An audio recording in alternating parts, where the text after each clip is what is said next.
Welcome to Agenda Edina, a news program summarizing the actions taken in these chambers that affect you most. I'm your host, Dorothea Marty.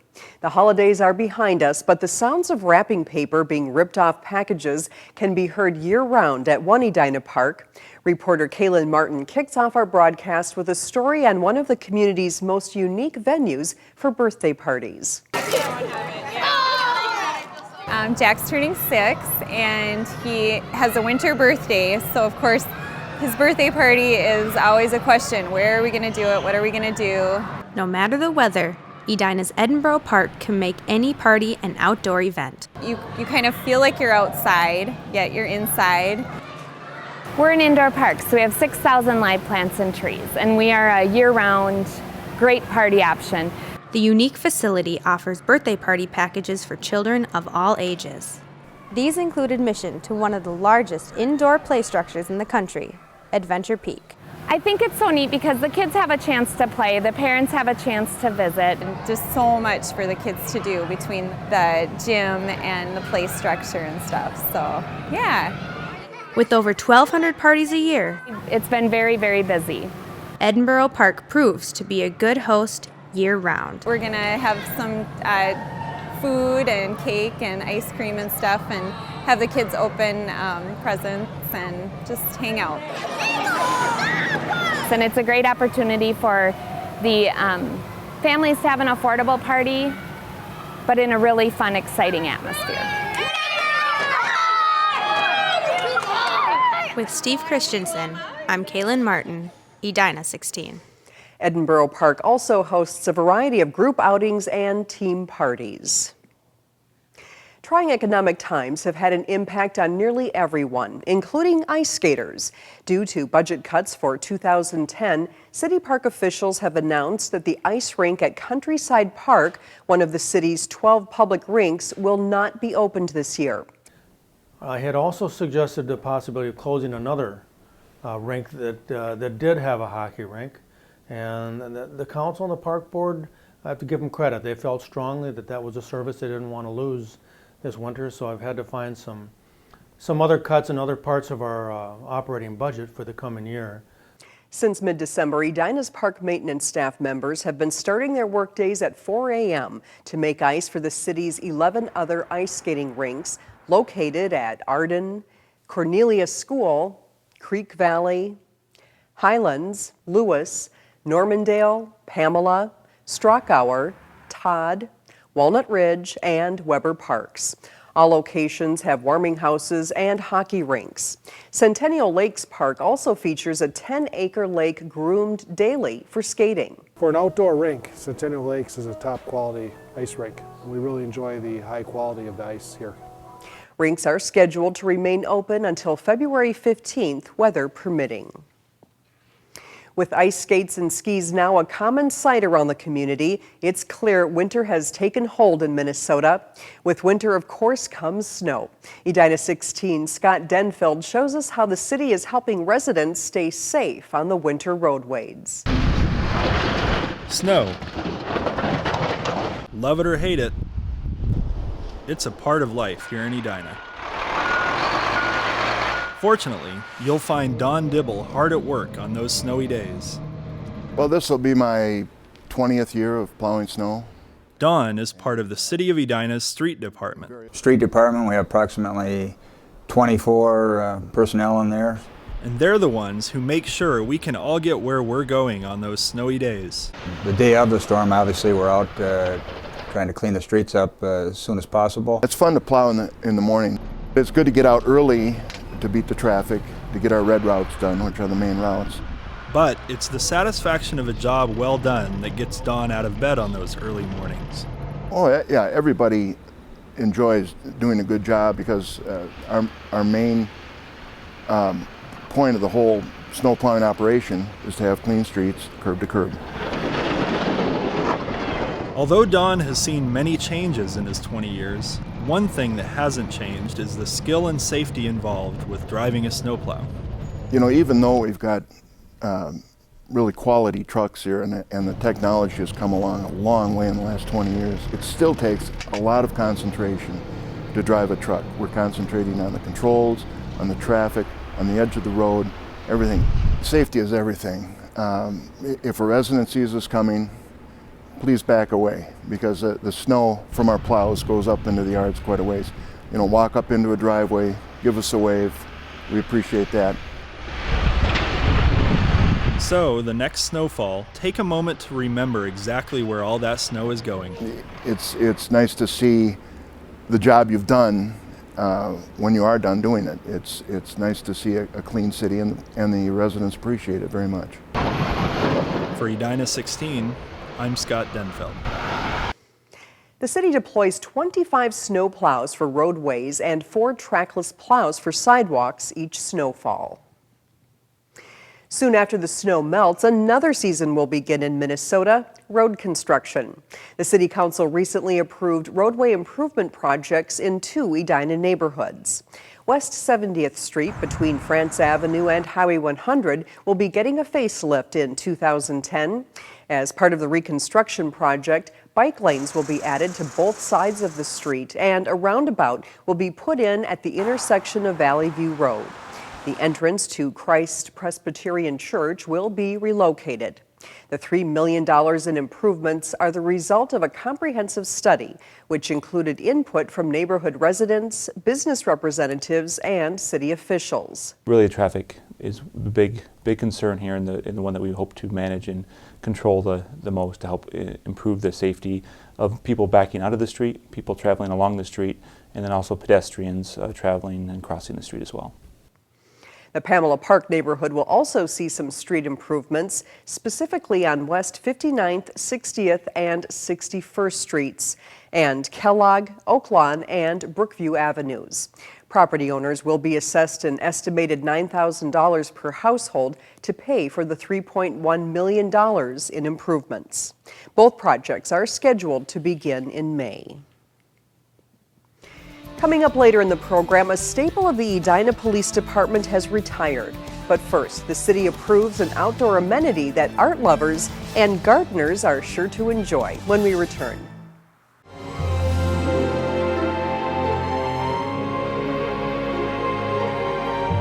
In Edina, we know what goes best with cake.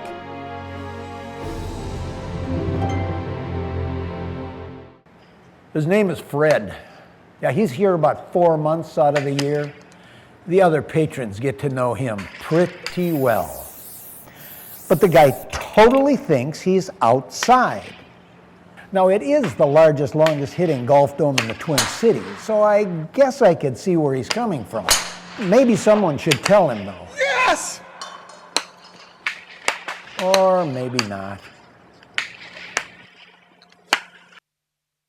The City Council approved the development of a garden at the Edina Art Center in memory of one of its founders and her husband.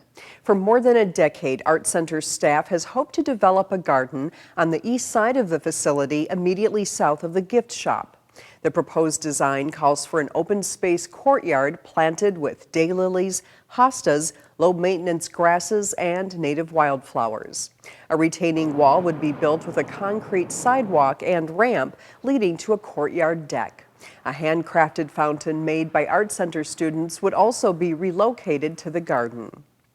The Edina Garden Council's Keodale Club will assist with planting, as they have at the Art Center for nearly 3 decades. Plans also call for 2 rain barrels to handle stormwater runoff from the facility's roof. It's basically a space outside the Art Center that will have a garden space and a patio that will allow for greater entertaining.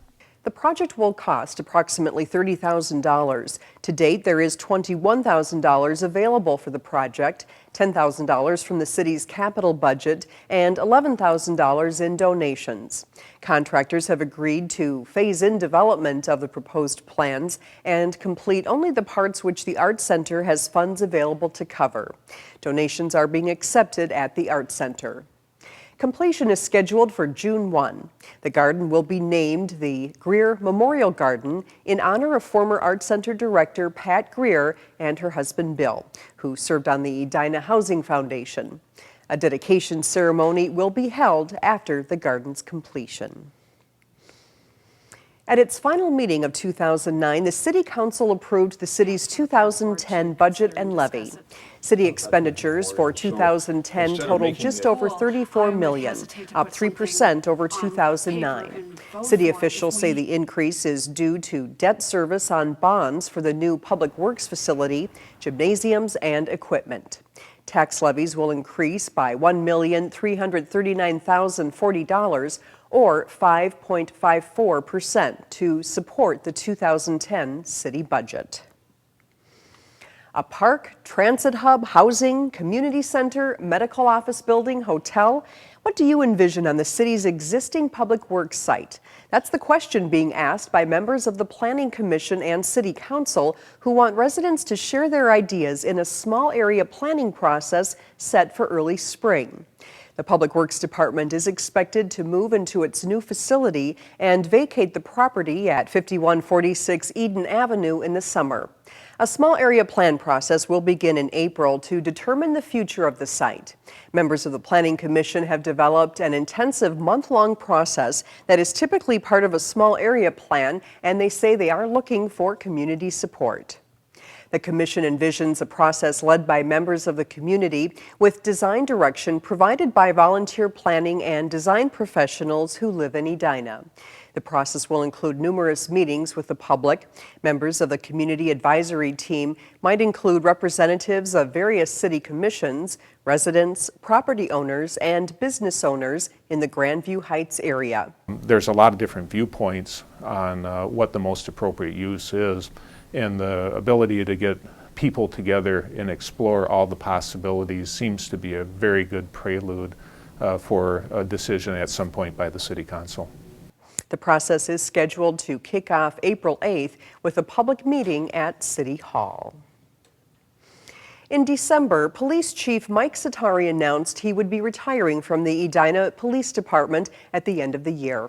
Edina 16's Marty Dahl caught up with the chief before his final days to get some parting thoughts on his long and fruitful career.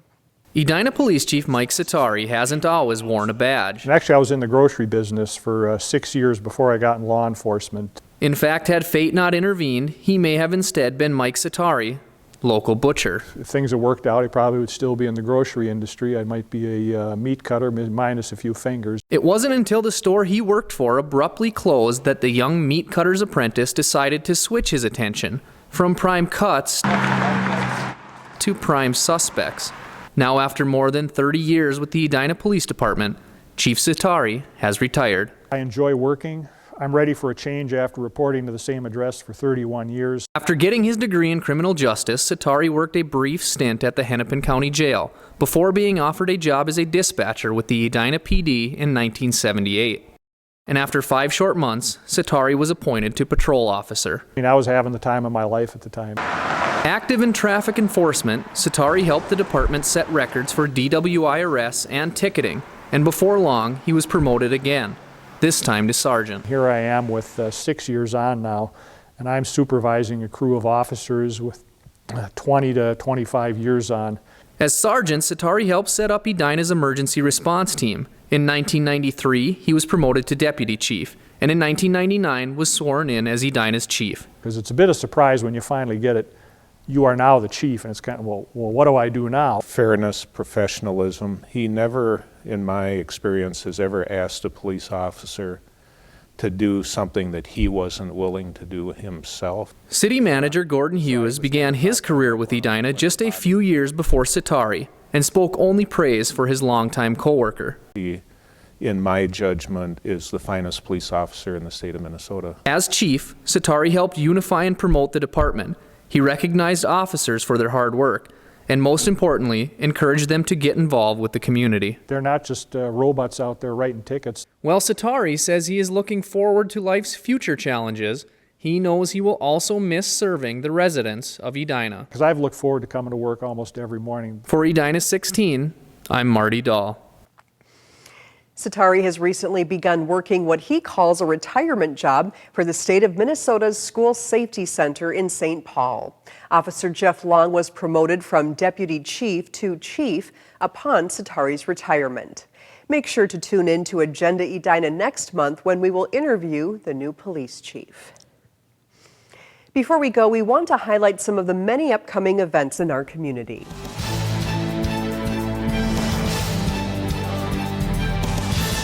In celebration of the winter season, Centennial Lakes Park will host the 20th annual Winter Ice Festival from 1 to 5 p.m. Sunday, January 10th. Visitors to the park can have their faces painted and ride on a horse-drawn wagon. Ice Festival participants may bring their own equipment, but ice skates and kick sleds will be available for rental at the Park Centrum.